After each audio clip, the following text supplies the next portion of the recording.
Hello, my name's Mrs. Wells and I teach in Blackbird's class at Kington St Michael's School.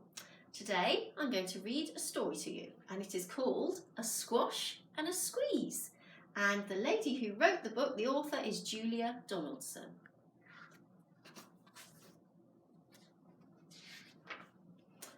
A little old lady lived all by herself with a table and chairs and a jug on the shelf.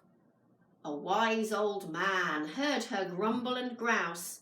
"There's not enough room in my house. Wise old man, won't you help me please? My house is a squash and a squeeze." "Take in your hen," said the wise old man. "Take in my hen? What a curious plan." Well, the hen laid an egg on the far side rug and flapped round the room, knocking over the jug. The little old lady cried, "What shall I do? It was pokey for one and it's tiny for two. My nose has a tickle and there's no room to sneeze. My house is a squash and a squeeze." And she said, "Wise old man, won't you help me please? My house is a squash and a squeeze." "Take in your goat," said the wise old man. "Take in my goat? What a curious plan." Well, the goat chewed the curtains and trod on the egg and then sat down to nibble the table leg. The little old lady cried, "Glory be! It was tiny for two and it's titchy for three. The hen pecks the goat and the goat's got fleas. My house is a squash and a squeeze."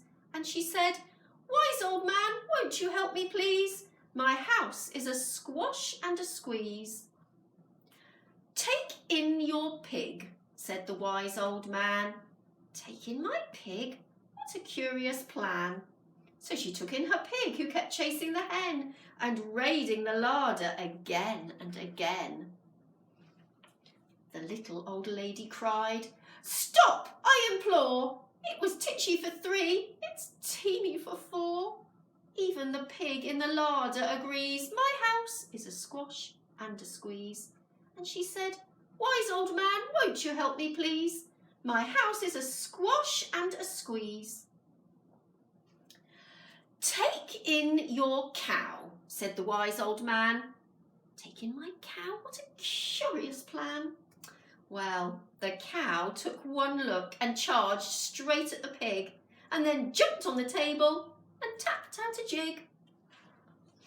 The little old lady cried, "Heavens alive! It was teeny for four and it's weeny for five.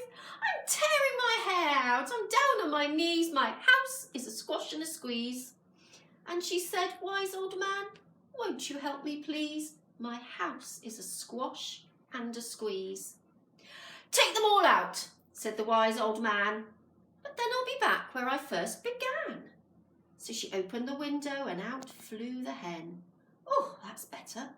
At last I can sneeze again." She shooed out the goat and she shoved out the pig. "Oh, my house is beginning to feel pretty big." She huffed and she puffed and she pushed out the cow. "Just look at my house. It's enormous now." "Oh, thank you, old man, for the work you have done. It was weeny for five. It's gigantic for one. There's no need to grumble. There's no need to grouse. There's plenty of room in my house." And now she's full of frolics and fiddle-de-dees. It isn't a squash and it isn't a squeeze. Yes, she's full of frolics and fiddle-de-dees. It isn't a squash or a squeeze. And that's the end of the story. I hope you enjoyed it.